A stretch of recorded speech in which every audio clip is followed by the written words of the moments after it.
Welcome, everyone. Listen, if you're a focused learner looking to completely demystify Cambridge IGCSE additional mathematics, specifically the 0606 syllabus, you are in the exact right place. Today, we're not just, doing math. We're reverse engineering the exam itself. Think of your exam like a Formula One race. Every single second counts. And going in with just raw speed but no pit crew strategy is a guaranteed way to crash out. We're going to look at the examiner's actual blueprint for one of the most notoriously tricky topics on the entire syllabus, the chain rule. My goal in this explainer is to move you away from just relying on raw rote memorization. Because honestly, memorization will only get you so far before the exam paper throws a massive curveball your way. Instead, we're going to build a rock-solid conceptual architecture. We want you acting like an elite pit crew, ready to adapt, solve, and secure every single mark available, no matter what the track looks like. Okay, let's dive right into this. So, here's a huge question. Why is the chain rule the absolute most misunderstood area in additional mathematics? I mean, this isn't just a hunch I have. This comes straight from the Cambridge Principal Examiner reports. Every single year, examiners report a massive, glaring knowledge gap when it comes to this specific rule. I see it all the time. Students study the formulas, they do all their homework, they feel confident, and yet, they get into the exam hall, the clock starts ticking, and they completely freeze. Or they rush, missing the command word requirements entirely. Today we're going to uncover exactly why that breakdown happens, and more importantly, how you can ensure you are on the right side of the examiner's red pen. Here's our roadmap for today's session. First, we'll look at the chain rule trap. Second, the core theoretical principles. Third, our procedural framework. Fourth, the method mark strategy. And finally, we'll wrap up with the top examiner warnings. Section 1. The chain rule trap. Constant multiples, sums, and composite functions. Okay, when we talk about the chain rule in the 0606 syllabus, we're specifically dealing with three core elements that constantly trip up candidates: constant multiples, sums, and composite functions. These are your building blocks. Individually, sure, they might seem straightforward, but when an exam question layers a constant multiple over a really complex composite function, your cognitive load just spikes. And that is precisely where the trap is set. The trap isn't that you don't know the math, it's failing to apply those concepts to unfamiliar contexts. Cambridge exams are deliberately designed to test your adaptability. They're going to present a composite function in a way you have never seen in your textbook.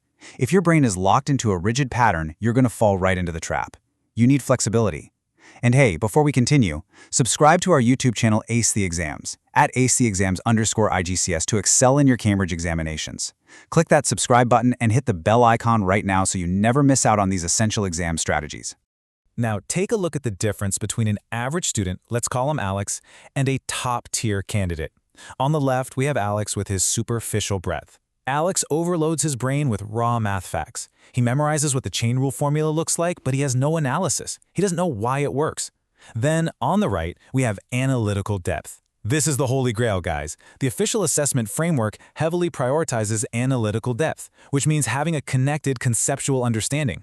When you actually have analytical depth, a complex composite function isn't a threat that makes you freeze. It's just a puzzle waiting to be systematically dismantled. Moving on to Section 2, Core Theoretical Principles, Building the Architecture. Listen, before we even think about picking up a calculator or aggressively writing out a final answer, we absolutely need to build the architecture of your mathematical understanding. Top marks require a solid conceptual framework before doing any actual math. If your foundation is weak, the entire structure is going to collapse under the intense pressure of a timed exam. So I want you focusing on these three pillars. First, precise definitions.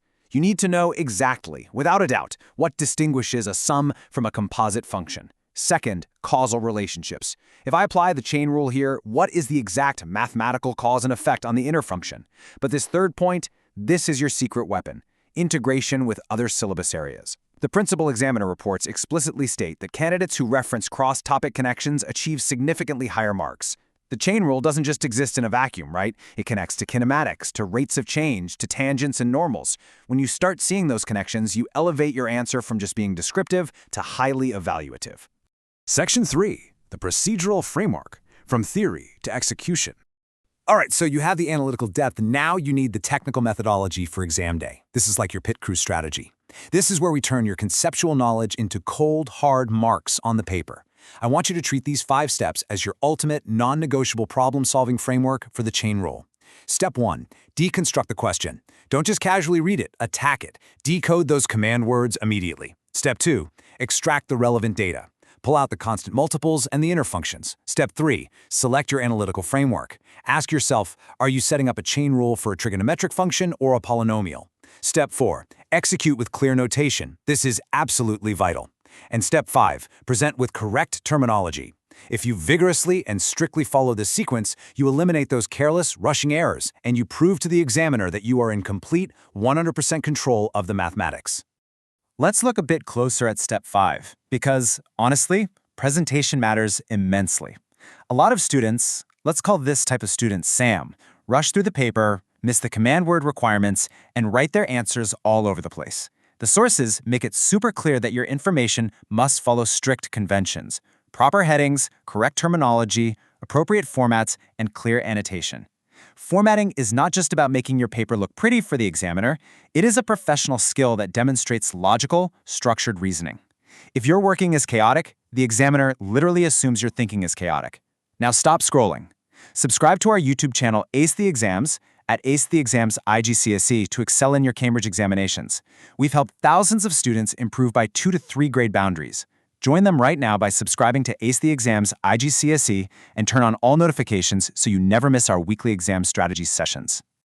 Section 4. The Method Mark Strategy. Process over final answers. So many students paralyze themselves in the exam hall obsessing over getting the perfect final number. But listen to me. The Cambridge marking scheme is far more interested in your mathematical journey than your final destination. I'm going to read this massive examiner alert verbatim because it is just that important. Quote, students lose marks by not showing working. Even if your final answer is wrong, method marks can save you. End quote. Let that sink in for a second. The syllabus framework relies heavily on systematic analysis and evidence-based reasoning. If you drop a negative sign at the very end of a crazy complex composite function derivative, yes, your final answer is wrong. But if you laid out your chain rule clearly, step by step, you will capture the vast majority of the method marks. Showing a logical process is absolutely non-negotiable. It's your safety net. To capture those method marks every single time, you need to use this deconstruct, solve, evaluate sequence. First, identify the given information. Then, break the composite function into logical steps. Don't try to do it all in your head. Solve systematically, line by line. Next, check for reasonableness. Does this answer actually make sense in the context of the problem? Finally, make justified recommendations or conclusions if the question demands it. This sequence right here pushes your answer into the higher-order assessment objectives. It shows the examiner that you aren't just a mindless calculator, you are actually evaluating the approach. Top-scoring candidates demonstrate this kind of evaluative thinking constantly throughout the paper. Section 5. Top Examiner Warnings. Learn from the Principal Examiner Reports. We're pivoting to critical analysis now. We are drawing directly from official data to reveal the exact painful pitfalls that cost students their A-star grades. Learning from the mistakes of thousands of past candidates is easily the smartest way to prepare. So here are the 3 specific, rapid-fire pitfalls you absolutely must avoid. First, confusing cause and effect in chain rule applications.